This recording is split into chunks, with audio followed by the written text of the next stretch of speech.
Hi, I'm Joe Pilla, and I'm here with Rich Sands. and we are pop culture mongering about the recently completed Comic-Con that happened in San Diego earlier this month. And we're really excited. We just did a video all about Aquaman, so check that out. But part 2 of Comic-Con is all about a bunch of other movies that are coming out, and we're really excited. The first one we're going to talk about is Godzilla. And I have to say, my pal Rich, he knows a lot about this stuff, and you knew the names of the other Godzilla things, monster things, or whatever they were there before you even saw the thing. You knew there was a thing that went like this. Mothra.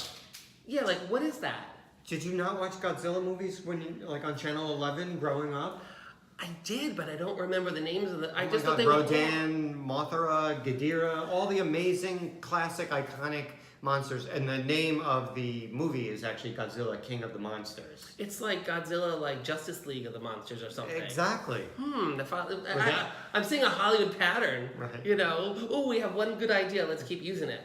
I'm excited because this cast is kind of a hodgepodge of stars. You've got Millie Bobby Brown from Stranger Things. So this is going to be her biggest role post Stranger Things.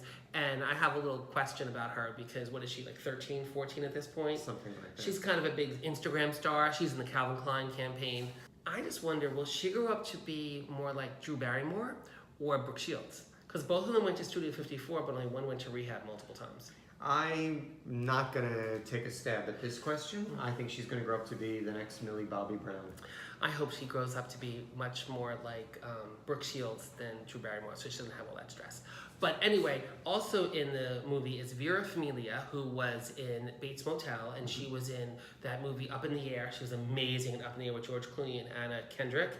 And she hasn't really been in any kind of a sci-fi movie before or had this kind of a role, and she seems to be the one that's kind of in charge, you know, the head scientist or head government lady or something like that. And she's married, it seems to be, to Kyle Chandler, and Millie Bobby Brown is the kid. So I'm just starting to think about this. Are they like the nuclear family fighting monsters? I don't know. It was kind of hard to tell what was really going on, what the relationships were It was between dark. the human characters in that show. See, well, it seems like the world is going to end, and they need Godzilla to save it. And don't they know Godzilla just breaks shit? Right, but I mean, Godzilla is sort of like in the first Godzilla movie that came out a few years ago. He ended up being sort of an ally to mankind. What? That was a long time ago with Matthew Broderick? No, there was one that came out with oh my God. See, it wasn't a big movie. I don't even remember it. Walter White, the Breaking Bad star. I don't think it was a big hit. I'm not saying it was a big Okay, hit, I but didn't it even know existed. I thought they didn't do one in like 20 years. No, there was Oh, wow. there was a Godzilla movie that came out a few years ago starring Bryan Cranston. And anyway, this is a continuation, I believe, of that franchise. Wow. And there is talk too that there's a Godzilla versus King Kong movie coming down the pike, and so there's going to be some sort of Easter egg in this movie. I'm kind of excited. I think the preview looks a little. There's not a lot of plot in that preview, but it's early on. But it's just really, really dark. I needed a flashlight to watch. It was nighttime, and there was water, and it wasn't Aquaman type water. It was scary. I think they like to keep that dark to keep the mystery of what the monsters are going to look like. Yeah, I don't know. But anyway, Godzilla's coming out. So there's another movie coming out that's completely different than Aquaman and Godzilla. Rich, you want to talk about that? Yeah, Shazam is another DC Comics character that's making his big screen debut. Is ISIS in it?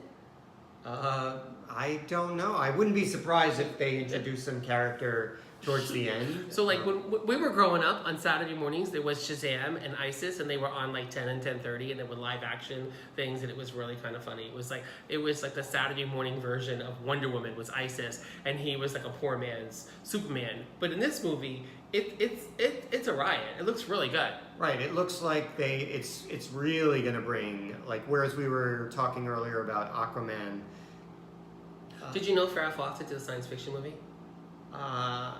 I did not. It was called Saturn III, and I think she showed her boobies in it.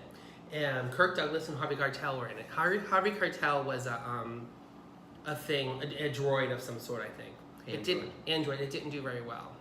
But Farrah got in all the sci-fi magazines, and she picked up more fans. Just saying. I bet all the geeks watching knew that. You think? Well, it's quite possible. Okay, keep going.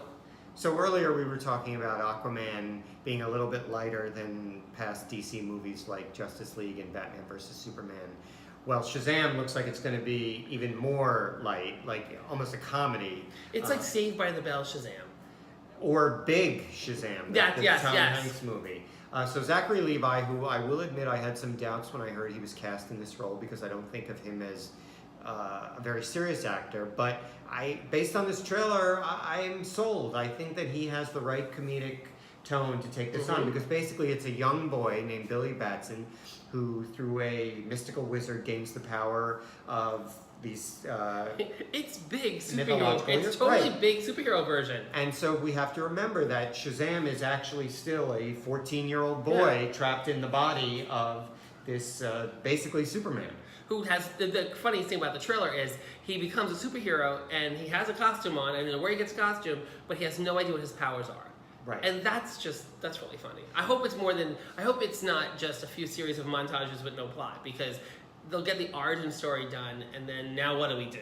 Right. But it seems like it doesn't open until April 2019, but mark my words right now that there will be a scene where he holds open his pants and looks down and says, "Oh my God." What that happens, that was in Big, that was in everything. Yeah. And also I want to say, so this guy that's the lead guy is, you said his name before. Zachary Levi. Doesn't he look just like Lee Pace? He's a little... I think they're the same guy. They're really tall, they're muscular, they have dark hair, they're both Zachary Levi has darker hair and... the brunettes. A little bit darker skin, I think, than Lee Pace. Well, that's because we saw Lee Pace naked on Broadway in Angels in America, so... yeah, I didn't. I saw him naked. I didn't know.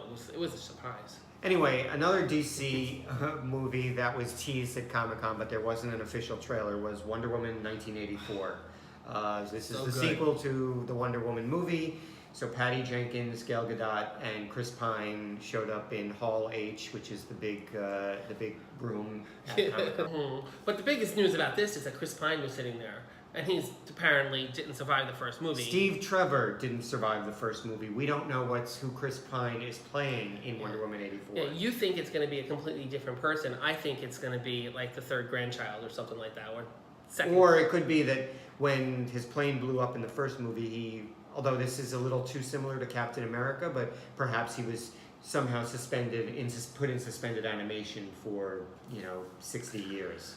He's too good looking to die. That's basically the end of it. And he has great chemistry. And he has great chemistry with Gal Gadot. And she couldn't be more beautiful. And then the last movie I want to talk about is Fantastic Beasts, and it's The Crimes of Grimwald, which is another Harry Potter movie, but it's not Harry Potter. It's this Fantastic Beasts series that Freddie Highmore is in. And I saw the first one. I thought it was really good. I didn't expect it to be as good as it was. The one thing I don't like about this movie is Johnny Depp is in it. And Johnny Depp is kind of annoying. I don't really like him since Prince of what do they call it? Prince of the Caribbean movies. I couldn't get through the first half hour. Pirates of the Caribbean, not the Pirates of Penzance, not the Prince of Tides. I had most of the words. They weren't in the right order. But I just can't stand him. And he has all that money from those movies, and I just hope Keira Knightley got a lot of money from the movie that she was in. But I don't like him. I don't like he is the guy. They are bringing Jude Law in. And Jude Law, I have this theory about Jude Law. He was really, really handsome. He's playing the young Dumbledore. Right. I was going to get to that. But so Jude Law was in The Talented Mr. Ripley. He was in all these movies. I actually saw him on Broadway before he was a big star, and I think he was naked in that show too. Jude Law had this period where he just wasn't attractive. He just didn't look good in movies. Sometimes people just they age into their looks. They look good, then for a while they don't look good. Well, now his looks are back, and he plays a younger Dumbledore. And the key thing is that this movie, there's supposed to be a greater presence of the homosexuality of Albus Dumbledore. So hopefully that will be in. I'm not holding my breath. I think that Johnny Depp makes a joke in the trailer to the Freddie Highmore character, Freddie Redmayne character that leads in like something about Dumbledore is going to be jealous or something like that. So they're teasing that, but it's a very controversial component of everything Harry Potter. But I think this looks really good because I love Harry Potter, and I think Freddie Redmayne is an interesting actor to participate in anything Harry Potter because he has an Oscar. He's in really major films, and I think he brings a level of credibility to them that's really good. And hopefully I'll be filing a report from Comic-Con 2019 from San Diego. So subscribe to the channel and follow us on Facebook and let us know what you think. I hope you enjoyed our Comic-Con recap. And it's funny to recap something that we weren't even there. We just read some stuff. It's the age of the internet. Exactly. All right. Thanks for watching.